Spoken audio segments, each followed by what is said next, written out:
somebody was saying, he sleeps with his staff and his interns, right? I did not know that. And I got somebody saying, don't give him your phone number. He will sext you in the middle of the night. And I was like, okay, I will not. Hey, everybody, and welcome to Here's the Scoop from NBC News. I'm Yasmin Vasugian. Today on the show, rumors of sexual misconduct about former California Congressman Eric Swalwell had allegedly been circling Capitol Hill for years, but those were never verified. We talked to the former elementary school teacher turned social media influencer who helped bring them to light. You may not know her name, but you may have seen her in your social media feeds. Uh-oh, SpaghettiOs. One voice, please. Oh, she just said that. So go ahead. Catch a bubble. So that's Arielle Fodor, better known as Mrs. Frazzled. A few years ago, the former elementary school teacher started using her teacher voice and gentle approach to do political satire. Thumbs up or thumbs down? Is Signal a secure, encrypted military communication system? Yes or no? No. Her commentary gained her 1.4 million followers on TikTok and got the attention of political candidates, including former Congressman Eric Swalwell. When he jumped into the California governor's race, Arielle posted that he, quote, acts like a normal human and not a robot. And that is when her DMs blew up. What came next ultimately led to Swalwell's withdrawal from the race and resignation. An attorney for Eric Swalwell says he, quote, categorically and unequivocally denies each and every allegation of sexual misconduct and assault that has been leveled against him. So, how did Mrs. Frazzled bring about this political reckoning? For that, I have Mrs. Frazzled with us, also known as Arielle Fodor. Hi, Arielle. Hi, thank you so much for having me. Oh my gosh. It is so good to have you on. I've been watching your videos back to back in preparation for this interview. So I'm all read in and watched in on the awesome offering that you give to the world on a daily basis, it seems, on your socials. I want to talk about how you got there first before we get into why it is we're talking today. You were a kindergarten teacher, which comes across in every video that I've seen. and now you're a political influencer. How did you make that transition? Like, what happened there?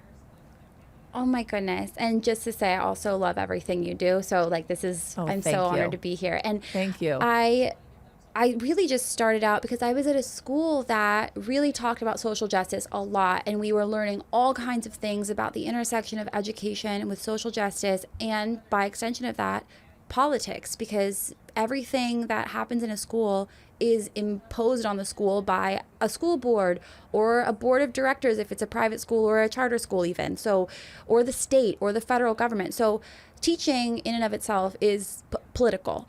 So in 2019, 2020, I started posting to social media about things that I was learning and about things that were connections. And of course, we saw the murder of George Floyd that summer, and that was really when I got my start on social media. So it was really a pretty seamless transition to talk about these types of things. And then another seamless transition was Donald Trump existing.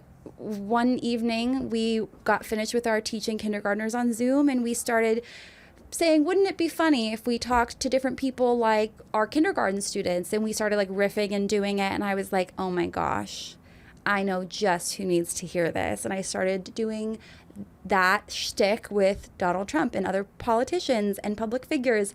And it was kind of like a little lighter reprieve in between talking about heavier topics.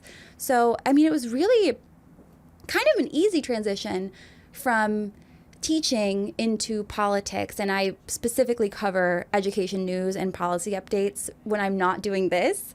So, yeah, it's been a long journey. That's how I got here. I want to talk about why we have you on the show today, which is what is going on with Eric Swalwell, because you have supported other Democratic politicians in the past, right? You supported Gavin Newsom, Kamala Harris as well.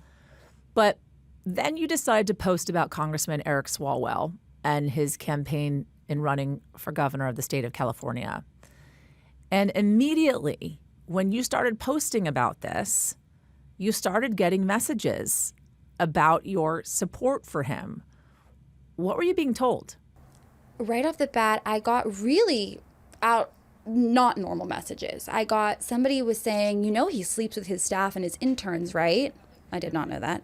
And I got somebody saying, don't give him your phone number. He will sext you in the middle of the night. And I was like, okay, I will not. And then one of my personal friends just kind of said, he's not a good guy. Like, you need to be like really wary of this. And I was like, okay, noted. But I had already scheduled an interview with this guy, so in person. So I was like, I will keep an arm's distance, but you hear a lot of things. I mean, my personal friend's story, of course, I took seriously, but you hear a lot of things, even though I've not received a warning like that about any other politician ever. I still just, was like, who's to say? I don't know. An attorney for Swalwell has said that he, quote unquote, categorically and unequivocally denies each and every allegation of sexual misconduct and assault that has been leveled against him. But what I think is interesting about this, Arielle, being someone who also has a presence online as I do, you get a lot of comments, right? You get a lot of conspiracy theories. You get a lot of folks saying, this is what's happening with this person. This is a bad person. And you can't take it all at face value, right? So how did you know or come to understand that this actually was different? As the campaign continued on, I just kept hearing more things. And from people closer and closer to me, people who worked on the Hill, friends that had been staffers, or people that I had met through just being in this space who are staffers, and at one point a congressperson. I just like over and over and over, I just kept hearing things, and they all matched the same kind of pattern. And that's what really alarmed me. For lack of a better word, I was freaked out. I didn't want to do this anymore because I was like bringing this up to people, and they would say, yeah, that's just how the Hill is. Like, everybody's, but the difference with Swalwell is he's sleeping with interns, junior staff, like not like high schoolers, but like, newbies and like people who are just getting their career started. And that's gross because they rely on you.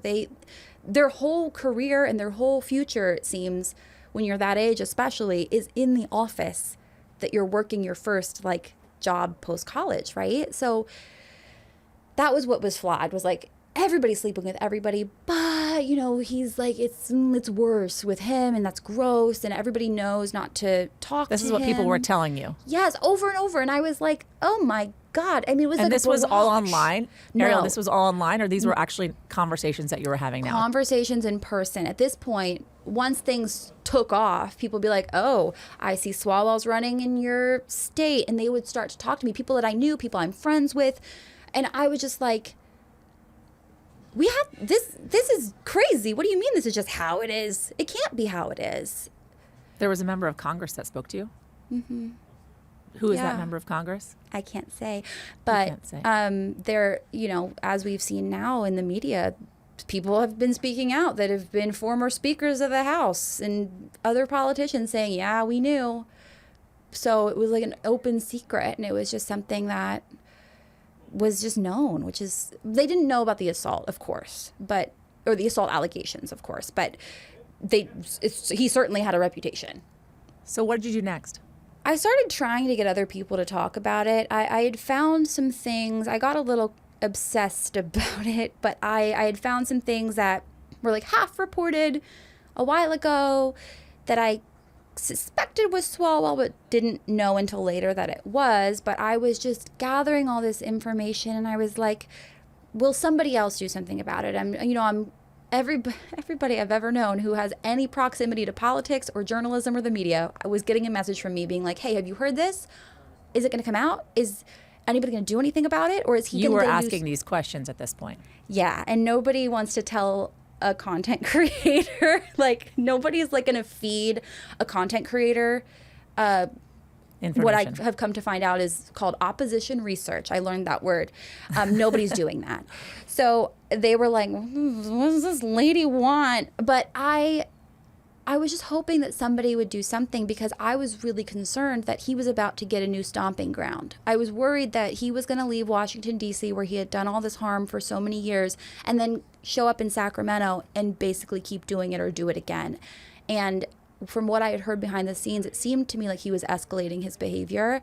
So I started to feel like it was an emergency. And I said to one group chat, I said, if it doesn't come out by Friday, I am posting. And every lawyer friend and every journalist friend I have was like, as a person, I love that you're so committed to justice. As a friend, I'm going to say, please don't do that. And I said, no. And I literally stopped talking to people who were telling me not to for a while. And I got an umbrella policy on my house. And on March 22nd, I posted my tweet naming him. You got an umbrella policy on your house because you were afraid you were going to be sued. Yeah, because I knew that the story had been caught and killed before, and I knew that 2016 and 2019 there were investigations that had basically hit dead ends because people didn't want to come forward. They were scared. And he is a very litigious man, and a week before I posted, his chief of staff and now campaign manager texted me saying, hey, I heard you have some pretty serious concerns about our candidate, and I had not named him yet. So I was a little worried that I was going to get hit with something because, as you know, you could be telling the truth, but anybody can sue you for anything, and you have to defend yourself in a court of law against allegations, and that's how they get people, even with an anti-SLAPP state as I live in one.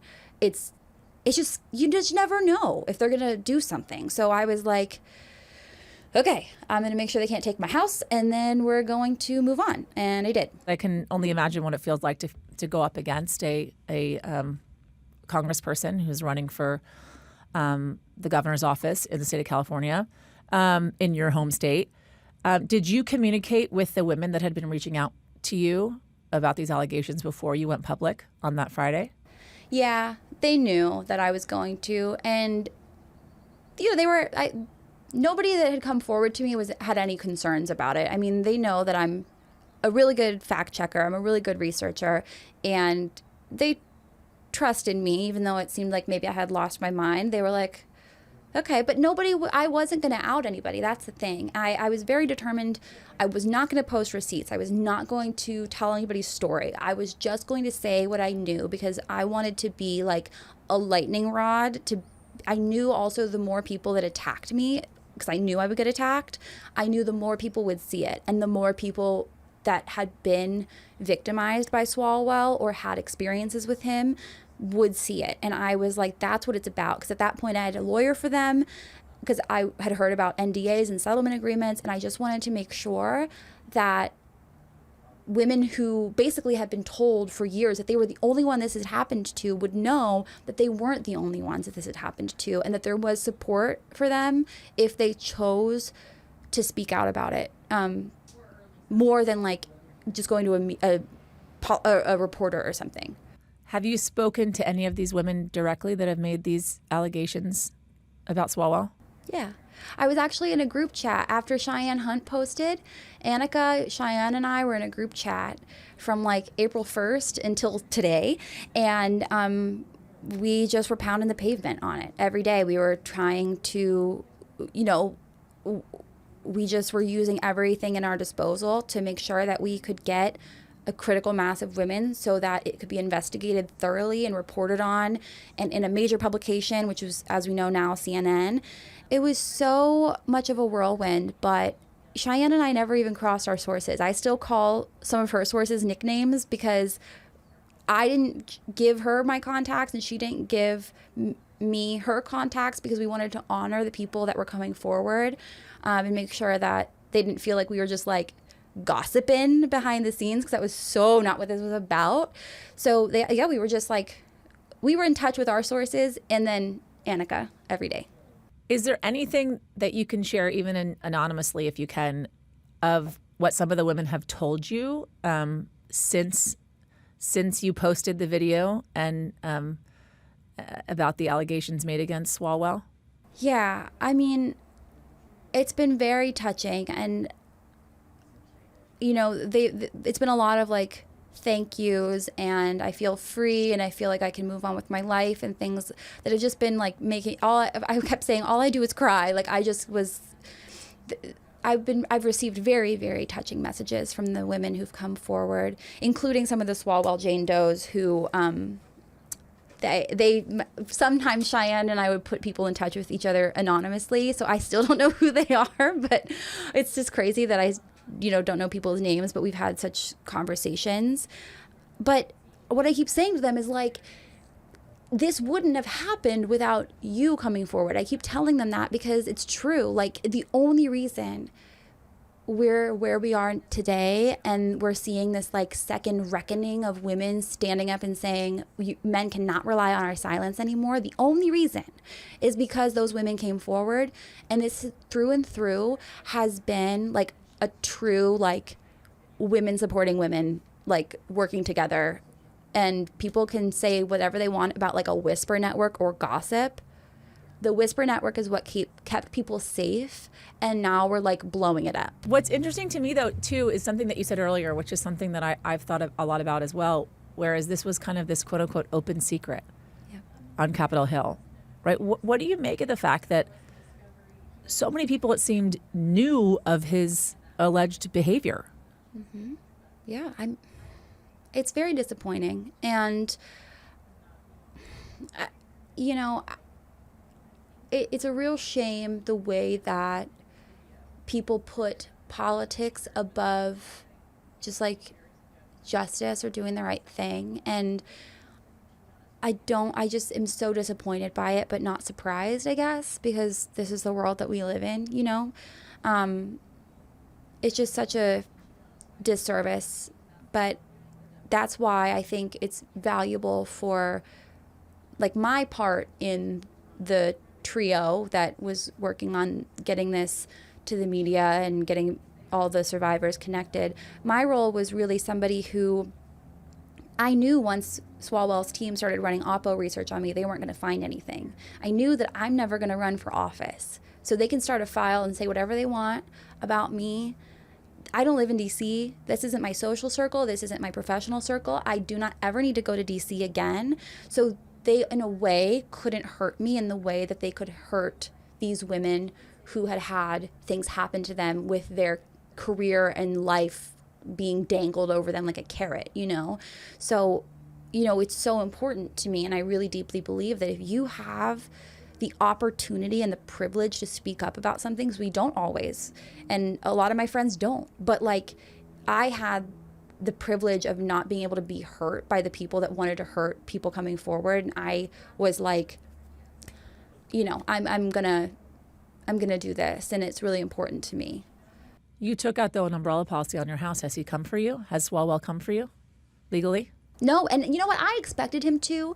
When CNN went to Swalwell for comment, they gave him the portions that we now have seen in the public where he's being accused of sexual assault. And instead of cease and desisting me or Cheyenne, he used context clues to figure out who the anonymous women were and had his lawyer text them cease and desist in the middle of the night at midnight. And that was his version of giving comment. And it just really was despicable, because I did expect him to come for me before he came for the women, but he didn't. And I think that says a lot. What was your reaction when he decided to drop out of the governor's race and step down in Congress? My reaction was, great. That's what you should do. Get out of here. But you should have never done the things that you did. And this never should have happened. And you will not evade justice by stepping down from your positions and leaving that race. Justice is still going to come for you. And it is. It's interesting because, like, bringing it full circle, I started this interview asking you about how you went from being a kindergarten teacher to being Mrs. Frazzled with almost 1 million followers on Instagram and followers everywhere else as well. Do you ever stop and think, oh my God, I broke this story, and now this guy who was known across the country has subsequently stepped down, and all of these women have found a voice? Like, what? How did I do that? No, I don't know. And I know that sounds like such a fake answer, but like, people have been so kind about it, but I think because like, maybe because I just make videos at my house, I don't really think about it in that way. I'm just like, Swalwell's just a guy to me. Like, I don't know. Like, he's just a guy. He's not a god. But he did have this, like, hubris about him. He was so bold and brazen with the things he was doing. And it grossed me out and enraged me. And I was like, I don't care who you are. Like, it's wrong. I was assaulted and harassed in a workplace setting by a superior. And I did not handle it great. I didn't advocate for myself as much as I should have. I was also early 20s. I was young, and I just, not only am doing it because I think it's the right thing to do, but because myself and my friends have not always had the ability to do it. So it's super nice that everybody's like, yeah, you did that. But I'm like, no, I really feel like we did it. I couldn't have done it without like I said, the women coming forward, or Cheyenne or Annika or anybody, like or Allison Gordon, like anybody who talked to me and like believed that we could do this together. Like, I just don't see it as like something super noble. It seems to me like what should be done, I guess. Do you go back to being Mrs. Frazzled? Can we do that? Can you do that? Yeah, heck yeah. I'm like so behind on education news. It's insane. I like keep telling my followers, I promise you, we will do the headlines from the past 3 weeks. I will get back to it. But I just can't wait to like, keep doing what I do. And I'm certainly never going to stop speaking up about injustice every time it comes up, because I don't think I'm capable of that. But it's so funny to hear like people calling me and saying like, these like people in DC don't know what to do with you. And I'm like, what do you mean? And they're like, well, they know how to handle the media. They don't know how to handle a mom who makes videos on the internet and is a Dem and can't like, they can't say I'm MAGA. They can't say I'm bot. They can't say I'm this, that I'm that. And they're like, they don't know what to do with you. I'm like, that's so silly. In 2024, I mean, that presidential campaign was run and won on podcasts, on social media influencers, right? Your kind, your people have become a huge part of politics in a way, and of winning races. So are you going to stay engaged in this way? Like, how do you see your role evolving, especially in a pretty huge election year? Midterms are in November, and then a presidential in just 2 years' time. And a lot of school board races, by the way. Well, and you guys had some major news in the LA County school districts as well, which I know that you talked about. I mean, I personally am like super happy in my little corner. I really believe that I will continue to, if I hear something crazy, I will always, like I said, talk about it. I will always bring it up and bring it to light, just because that's what I just think we should do as human beings. But I would really like to just keep talking to people about public education and like the things that I think are the foundation for progress in our country. And I am not gonna. I think my investigative research days are behind me. It was really a lot, but it's all interconnected. I know, right? But it's all connected. It's like, everything we do in this world to try to like strive to make a better future, it's all part of the same kind of work. And I think one thing I hope that not only content creators, but just people take away from this is like, you can stand up for what's right and you can make a difference. Like, you can. You just have to always think, like, am I telling the truth? Can I prove that? And how am I going to support anybody who's been harmed by whatever is going on? That's really all we can do, is take care of each other. And, the best disinfectant is sunlight. So I think... I like that.